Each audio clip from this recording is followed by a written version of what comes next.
प्राप्त परिस्थिति के सदुपयोग से सभी परिस्थितियों से अतीत अविनाशी स्वाधीन जीवन की प्राप्ति होती है। तो फिर हम अप्राप्त परिस्थिति का चिंतन क्यों करते हैं? इस संबंध में भी साधक महानुभावों को गंभीरता से विचार करना चाहिए। परिस्थिति एक प्रकार का प्राकृतिक न्याय है, और प्राकृतिक न्याय जो होता है वो अपने विकास के लिए होता है, विनाश के लिए नहीं होता। इसलिए हमें प्राप्त परिस्थिति का ठीक ठीक सदुपयोग करना चाहिए। आगे पीछे के चिंतन में फंसकर कोई लाभ नहीं होगा। ये साधक के जीवन की बाधा है। ऐसा हम क्यों सोचते हैं? ऐसा हम इसलिए सोचते हैं कि साधक का जो साध्य है वो अनुत्पन्न हुआ तत्व है, उत्पत्ति विनाश रहित है, और जो उत्पत्ति विनाश रहित है उसकी प्राप्ति उसके द्वारा नहीं हो सकती जो उत्पत्ति विनाश युक्त है। हाँ, ये तो हो सकता है कि जो उत्पत्ति विनाश युक्त है उसका ठीक सदुपयोग करें तो हम उत्पत्ति विनाश की परिस्थितियों से ऊपर उठ सकते हैं, असंग हो सकते हैं। किंतु ये नहीं हो सकता कि जीवन का सत्य उसको मिलेगा जिसका शरीर बहुत बलवान हो। ऐसा नहीं हो सकता। न ये हो सकता है कि जीवन का सत्य उसे मिलेगा कि जिसमें बहुत योग्यता हो। अच्छा है, बहुत बलवान होगा, बहुत निर्बलों की सेवा करे, ये तो हो सकता है। योग्य होगा, अयोग्य की सेवा करे, ये हो सकता है। अल्प सामर्थ्य वाला होगा तो अल्प सामर्थ्य से सेवा करे, विशेष सामर्थ्य वाला होगा तो विशेष सामर्थ्य सेवा करे। पर यह नहीं हो सकता विशेष सामर्थ्य होने से तो उसे जीवन के लक्ष्य की प्राप्ति होगी और अल्प सामर्थ्य से नहीं होगी। ऐसा नहीं हो सकता। इसलिए हमें अप्राप्त परिस्थिति का चिंतन नहीं करना चाहिए, अपितु प्राप्त परिस्थिति के सदुपयोग के लिए अथक प्रयास करना चाहिए। कल्पना करो कि एक मेरा जैसा अंधा रोगी आदमी है, ठीक है, आप जैसा स्वस्थ और आंखों वाला आदमी है। अंतर कहां पड़ेगा? अगर अंधा आदमी देखने की वासना को छोड़ सके तो क्या उसे वो जीवन नहीं मिलेगा जो इंद्रिय है, अगोचर है? ये तो परिस्थिति का महत्व केवल उन लोगों के जीवन में रहता है कि जिन लोगों को इस दृष्टि से भिन्न और कोई है उसमें इनकी आस्था नहीं है।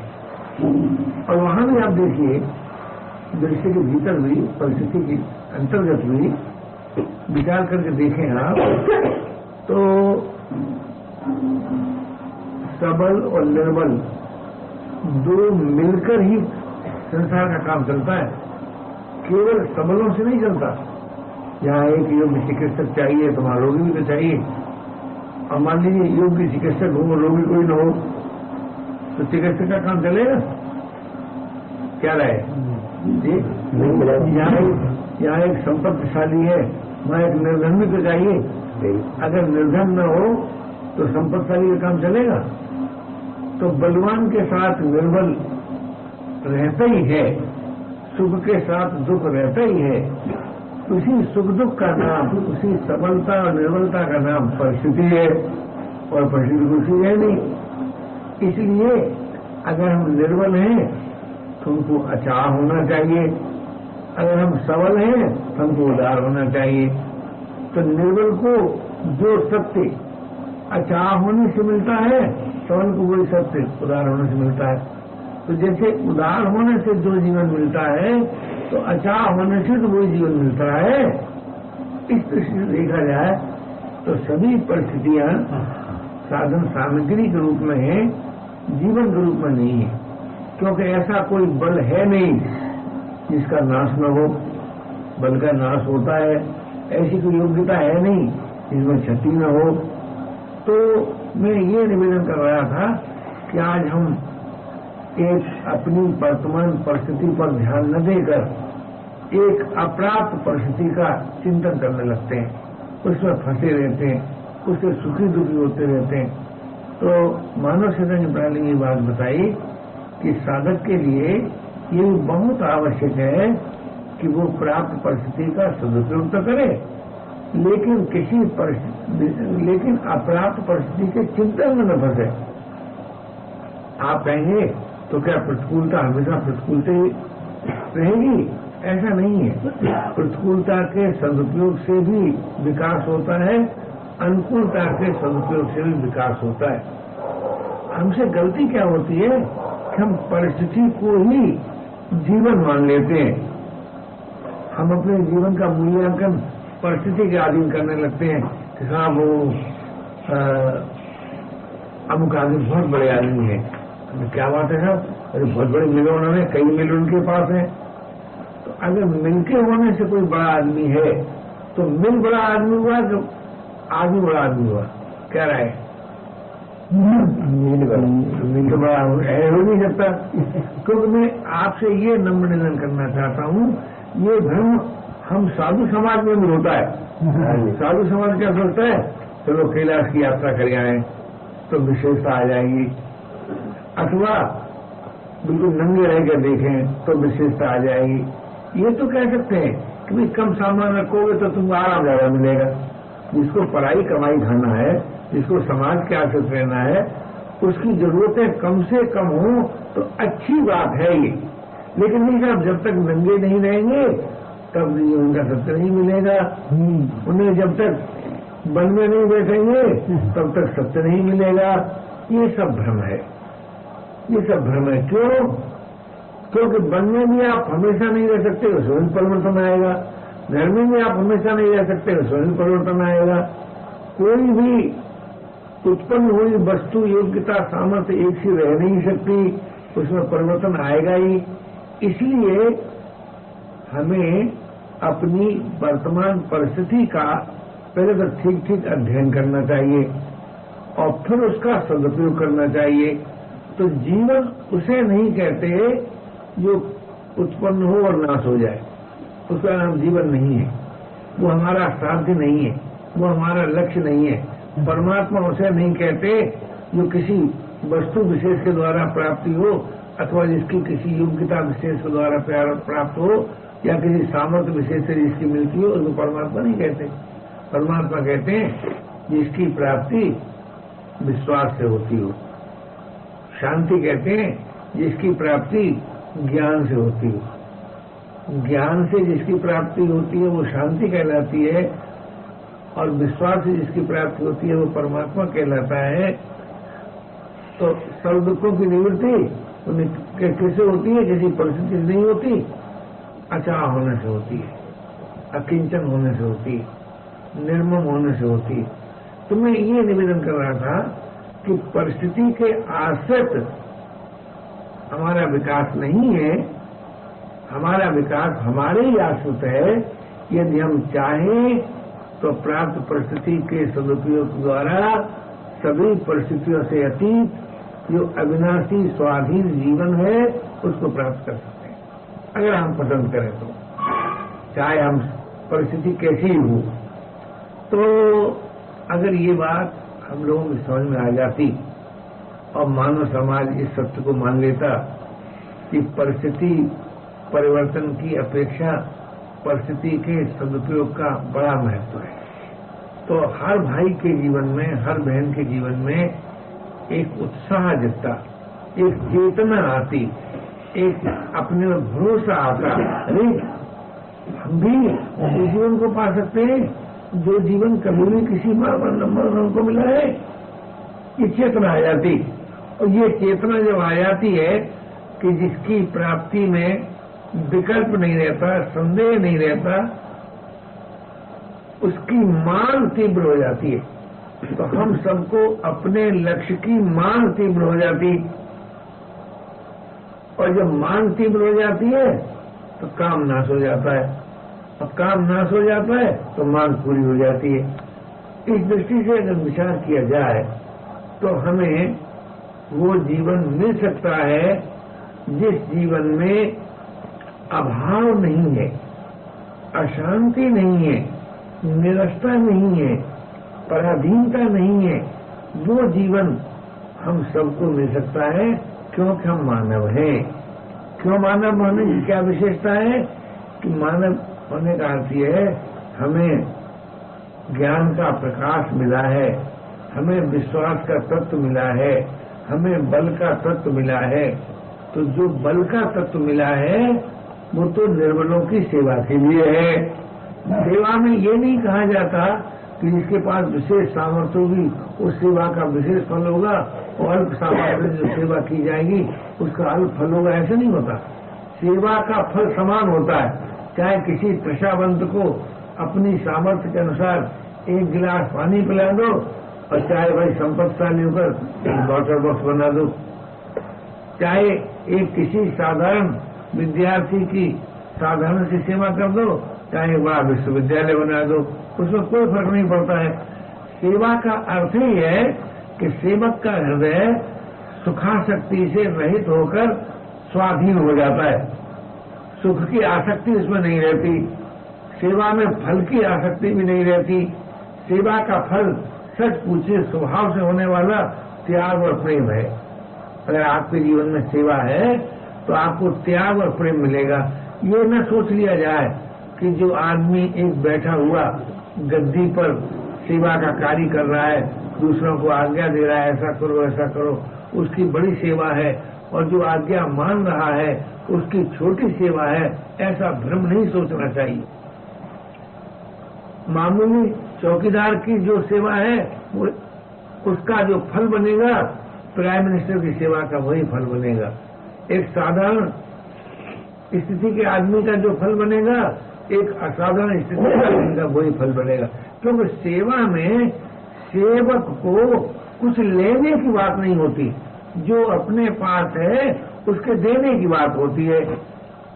तो मैं ये निवेदन कर रहा था, क्या हम लोग इस वास्तविकता पर परस्पर विचार करने के लिए राजी हैं? सुनने के लिए तो राजी हैं, सुनते ही आप आते हैं, लेकिन विचार करने को भी राजी हैं कि नहीं भाई हमारे शरीर कमजोर हो गया है तो क्या, धन का अभाव हो गया है तो क्या हमें वो जीवन नहीं मिल सकता जो वस्तु व्यक्ति अवस्था परिस्थिति का आश्रित नहीं है। इस तरह से अगर हम सजग हो जाएं, सावधान हो जाएं, तो ये भी साधक के जीवन की बड़ी भारी बाधा है कि जब देखो तब कुटिया अच्छी मिल जाए तो भजन बनेगा, आसन ठीक है तो भजन बनेगा, भिक्षा ठीक मिल गई तो भजन बनेगा। ये बिल्कुल भ्रम है, बिल्कुल भ्रम है। क्यों? जिनको ठीक मिल गया उनका भजन बना है क्या?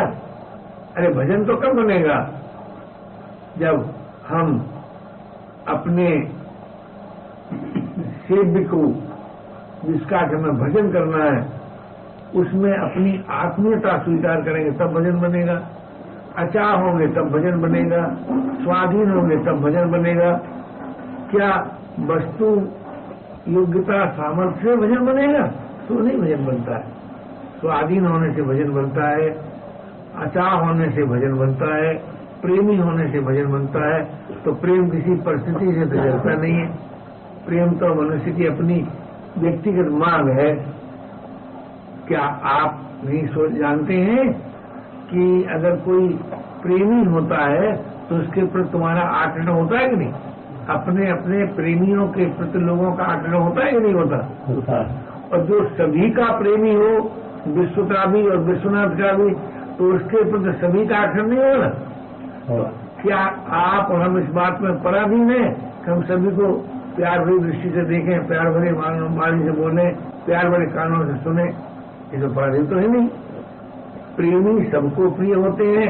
ऐसे आप देखेंगे कि जो स्वाधीन होता है जो अचार होता है वो भी सबको प्रिय होता है, ऐसे ही जो उदार होता है वो भी सभी को प्रिय होता है। तो उदारता, स्वाधीनता और प्रेम ये मनुष्य के मौलिक तत्व हैं, मौलिक तत्व हैं। तो इनकी प्राप्ति किसी परिस्थिति पर तो निर्भर नहीं है। क्या राय जी? बोलो भाई। नहीं है तो फिर हमें जो जीवन का सबसे अच्छा चित्र है, जो जीवन का सर्वोत्कृष्ट चित्र है, हम उदार होकर सब सर्वप्रिय हों, हम स्वाधीन होकर सर्वप्रिय हों, हम प्रेम से भरपूर होकर सर्वप्रिय हों, तो ये जो जीवन का सत्य है, क्या ये किसी परिस्थिति पर टिका हुआ है? क्या राय? नहीं टिका हुआ है। तो हमसे गलती ये होती है, हम परिस्थिति के सहारे से साधना के तत्व में आगे बढ़ना चाहते हैं। मैं ये नहीं कहता हूं कि आप अपनी सुखमय परिस्थिति को दुखमय बना दीजिए, ऐसा मेरा मतलब नहीं है। मेरा मतलब है परिस्थिति आपकी चाहे जैसी है, लेकिन उसके आधार से दो ही होंगे, या तो आप किसी अंश में सुखमय परिस्थिति का अनुभव करते होंगे अथवा किसी अंश में दुखमय परिस्थिति का अनुभव करते होंगे। सुखमय परिस्थिति में आपको क्रियात्मक सेवा करनी चाहिए और दुखमय परिस्थिति में आपको भावात्मक सेवा करना चाहिए। क्रियात्मक सेवा का जो फल होता है, भावात्मक सेवा का वही फल होता है। लेकिन आप ये कहें कि सुखमय परिस्थिति होगी, हम बहुत सारा दान करेंगे, बहुत सारा काम करेंगे, उससे हमें बड़ा लाभ होगा, तो बड़ा लाभ नहीं होगा। लाभ उतना ही होगा जितना अल्प से होगा। अल्प सामर्थ्य के सदुपयोग से जो लाभ होता है, विशेष सामर्थ्य के सदुपयोग से वही लाभ होता है। अल्प योग्यता के सदुपयोग से जो लाभ होता है, विशेष योग्यता के सदुपयोग से वही लाभ होता है। क्यों? मनुष्य जो सामर्थ्य में, योग्यता में, वस्तुओं में जो फंस गया है, उनके अधीन जो हो गया है, तो उससे ऊपर उठने में उसका परम लाभ है। तो वो तो वस्तु से, मनुष्य वस्तु होने थोड़ी ऊपर उठेगा। अल्प वस्तु है, ऐसा तो आपने कोई देखा ही नहीं होगा दुनिया में कभी भी, जो सही अर्थ में कुछ न जानता हो, कुछ न मानता हो, कुछ न करता हो। देखा है क्या? नहीं। कुछ जरूर कर सकता है, कुछ जरूर करता है, कुछ जरूर जानता है, कुछ जरूर मानता है। ये जो तीन प्रकार की शक्तियां हैं, ये आंशिक रूप में हो, कम हो तो क्या, और विशेष हो तो क्या। हमसे गलती क्या होती है कि ये शक्तियां विशेष हो तो हमको बहुत लाभ होगा, ये झूठा भ्रम है। और जब तक ये झूठा भ्रम नहीं निकलेगा, तब तक ये कहना कि परमात्मा सभी का है, सभी को मिल सकता है, ये सिद्ध नहीं होगा। चिर शांति सभी को मिल सकती है, जीवन मुक्ति सभी को मिल सकती है, धर्मात्मा सभी हो सकते हैं, ये कह नहीं सकते आप। अगर आप परिस्थिति के आधार से चीजें मानेंगे तो फिर सब धर्मात्मा भी नहीं हो सकते, सब जीवन मुक्त भी नहीं हो सकते, सब भगवत भक्त भी नहीं हो सकते। और अगर आप परिस्थिति के आश्रित नहीं मानेंगे तो जो सत्य किसी परिस्थिति के आश्रित नहीं होता, वो सत्य सभी परिस्थितियों में प्राप्त होता है, अर्थात प्राप्त परिस्थिति के सदुपयोग से प्राप्त होता है। और कोई न कोई परिस्थिति हम सबको प्राप्त नहीं है। क्या राय है? किसी न किसी प्रकार की परिस्थिति हम सभी को प्राप्त है। तो मैं ये निवेदन कर रहा था कि साधक के जीवन की ये बहुत बड़ी बाधा है कि वो अप्राप्त परिस्थिति का चिंतन करता रहता है। अच्छा, और उसका परिणाम क्या होता है कि प्राप्त परिस्थिति का सदुपयोग। शक्ति तो उतनी है, जो शक्ति आपको मिली है वो आपने अप्राप्त परिस्थिति के चिंतन में खो दिया। जो समय, तो समय घटेगा कि बढ़ेगा? क्या रहे? घटेगा ही।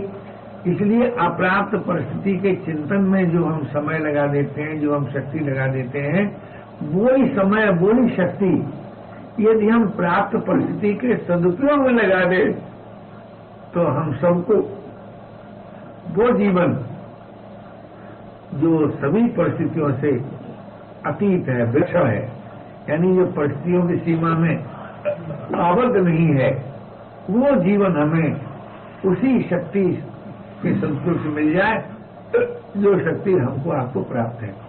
लेकिन हमसे बड़ी भारी गलती होती है कि हम प्राप्त परिस्थिति का सदुपयोग नहीं करते और परिस्थिति के आश्रित होकर या तो सुख की दास्ता में बंध जाते हैं या दुख के भय में आबद्ध हो जाते हैं।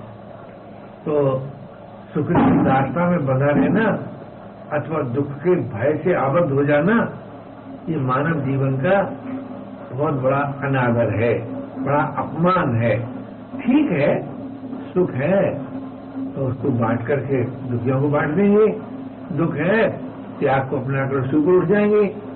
हमें सुख की दास्ता और दुख के भय में नहीं आबद्ध होना चाहिए, दुख के प्रभाव को अपनाना चाहिए, सुख का सदुपयोग करना चाहिए। आज हमसे गलती क्या होती है कि हम दुख के प्रभाव को नहीं अपनाते, सुख का सदुपयोग नहीं करते। नतीजा यही होता है कि किसी न किसी अंश में हम सुख की दास्ता और दुख के भय में आबद्ध रहते हैं। जब तक हम सुख की दास्ता और दुख के भय में आबद्ध रहेंगे तब तक आप सोचिए तो सही, वो जीवन जो सुख दुख से अतीत है, वो जीवन जिसमें किसी प्रकार की दास्ता और भय का प्रवेश ही नहीं है, कैसे मिलेगा? क्या राय है? नहीं। तो क्या सिद्ध हुआ कि हमें सुख दुख का सदुपयोग करना चाहिए। अब देखिए, शब्द बदल गया, अर्थ वही रहा, यानी परिस्थिति का सदुपयोग करना चाहिए, सुख दुख का सदुपयोग करना चाहिए। जबकि सुख दुख दोनों ही साधन सामग्री है, यानी अनुकूलता और प्रतिकूलता सभी परिस्थितियां साधन सामग्री हैं। अब हमें इस बात की क्यों चिंता करना चाहिए कि हमको प्रतिकूल परिस्थिति क्यों दे दी है, हमें अनुकूल क्यों नहीं दे दी? ये चिंता तभी तक होती है साधक के जीवन में जब तक साधक वास्तविक जीवन की आवश्यकता ही अनुभव नहीं करता। जब तक वो सुख की दास्ता में फंसा हुआ है तभी तक वो दुख से भयभीत है। अगर वो सुख की दास्ता में न फंसे तो दुख से भयभीत होने की आवश्यकता ही नहीं है। अतः हमारी परिस्थिति चाहे कैसी क्यों न हो, हमें धीरज पूर्वक, उत्साह पूर्वक, दृढ़ता पूर्वक सत्य का आश्रय लेकर हम प्राप्त परिस्थिति का सदुपयोग करें। एक बार सुना हमने किसी से, पंडित जवाहरलाल नेहरू के निकटवर्ती लोगों से सुना, उन्होंने पूछा कि भैया जवाहर भाई आपस के थे, कश्मीरी थे वो सज्जन, कि जब आपके सामने कोई विपत्ति आती है, जैसे पिता की मृत्यु, पत्नी की मृत्यु, माता की मृत्यु, आप आत्मा परमात्मा को तो मानते नहीं है, तब क्या उपाय सोचते हैं? तो भाई जवाहरलाल ने बड़ा अच्छा उत्तर दिया। उन्होंने कहा, भाई देखो, जब मेरे सामने जैसी कठिनाई आती है उसमें जो राह मुझे दिखाई देती है मैं उस पर चल देता हूं। ये उन्होंने उत्तर दिया। तो मैं आपसे ये निवेदन करता हूं कि आप परिस्थितियों के फेर में न पड़े, प्राप्त परिस्थिति के अनुसार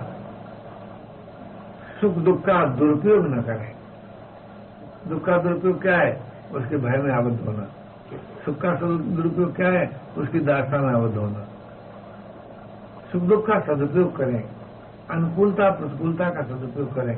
जैसे हमारी माता जी का बेचारी कोई उठा ले गया, क्या कहते हैं उसको, अरे टिफन कैरियर, तो हमने कहा माता जी अब तुम एक काम करो, हमें मंगा के दे नहीं पाए, हमें को मंगाना था कि हांडी मिट्टी की लाओ और ढक्कनदार, एक ढक्कन भी उसका हो, और उस मिट्टी गले में रस्सी बांध लो, और अपने गए तो उसे भोजन रख लाए, निकाल के अलग खा लिया।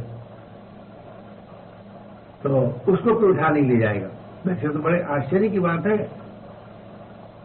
जब से गलत आदमी यहां से चले गए थे नौकर, तब से चोरी होना बंद हो गया था।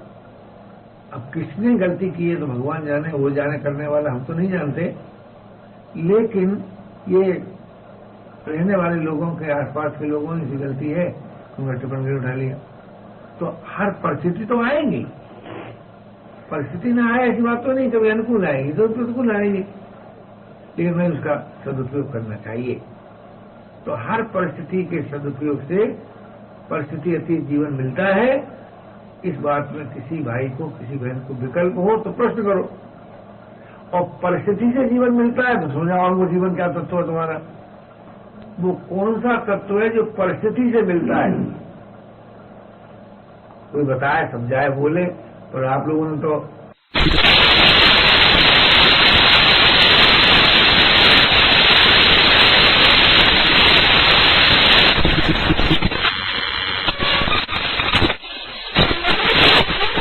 मानव सेवा संघ कोई प्रोपेगेंडा नहीं है।